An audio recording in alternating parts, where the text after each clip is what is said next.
Apple has always dominated the tablet market, but now they want to position the iPad as a true mobile computing device. But that's where this latest product comes to mind.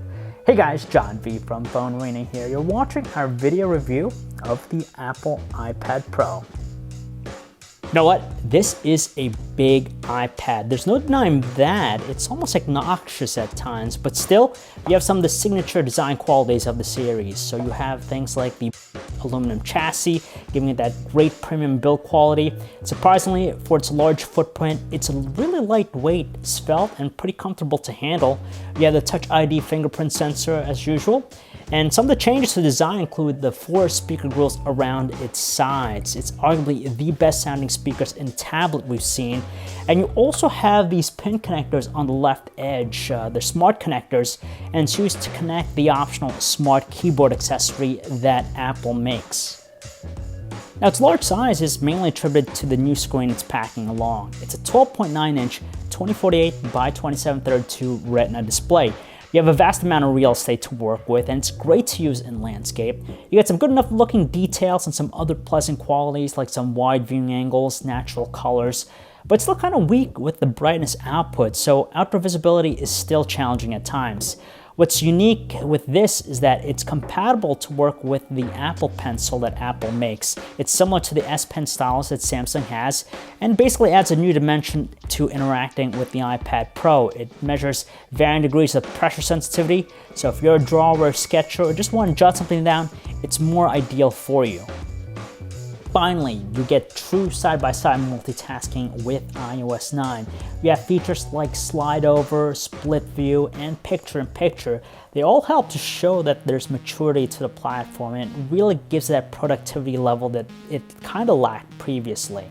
There's some new features with the keyboard too. It's pretty spacious to use with the landscape mode, but now you have these 2-finger gestures so you could use to precisely move the cursor to a specific spot. And you also have this shortcut bar to access some quick functions as well. It's impressively powerful given its multitasking prowess because the Apple A9X chip with 4GB of RAM is just no joke. It's very smooth, very fast. Even with 3D gaming, it handles with no issues at all. Unfortunately though, very few apps are optimized to take advantage of the larger size screen. And you can see that in apps like Twitter, for example, where you just see a lot of dead space. And that's a common thing we see in many of the other Apple third-party apps out there. But to be fair, you have others like Flipboard, for example, that better leverages the screen size of the iPad Pro. And even with all those new enhanced multitasking features, not all the applications are supported by them. Yes, you could use the iPad Pro to snap photos and videos, but in doing so, you're going to look a little bit obnoxious because of its large size as you whip it out.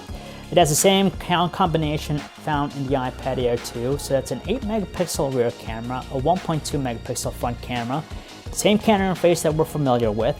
And as for a tablet, it takes some pretty good shots. You'll be pleased by them. You get good image quality out of it. Colors tend to be a little bit on the colder side when you're taking scenery shots. And under lower light conditions, you tend to see softer looking visuals, a little bit more graininess to them, but still acceptable looking. Now for all of its processing might, it lacks 4K video capture. It tops out at 1080p. That's unfortunate because it's more than capable of handling it. But despite that, it still takes some good looking 1080p footage. It does offer some sort of software stabilization to keep things steady, and for the most part, we're pleased by the camera. It'd be hard to realize it, but Apple has stuffed a pretty beefy sized battery into the iPad Pro. It's a 10,307 milliamp hour battery to be exact. And with that, we just see average performance given its large screen size. We get 1 day of normal use out of it, and our better benchmark test, it topped out at 8 hours and 8 minutes. So that's pretty on par to the other high-end tablets we've seen of late. So nothing really extraordinary in that regard. On the flip side though, when it comes to charging it with the included charger, it's one of the longest to recharge. It takes 297 minutes, which is just exceptionally long. Okay, so we'll applaud Apple for finally bringing multitasking with iOS. But when you look at the cost of the tablet, it makes for a tough, compelling argument. It starts off at $799 for the base 32GB Wi-Fi model. Now, as a standalone product, that's pretty expensive, but when you throw in the other optional accessories like the Apple Pencil and the Smart Keyboard, it's even more expensive. Apple's trying to market this as a hybrid device when you add in all those other accessories, but it still doesn't achieve the same level of utility and productivity we get in a traditional laptop, so it makes for a tough sell.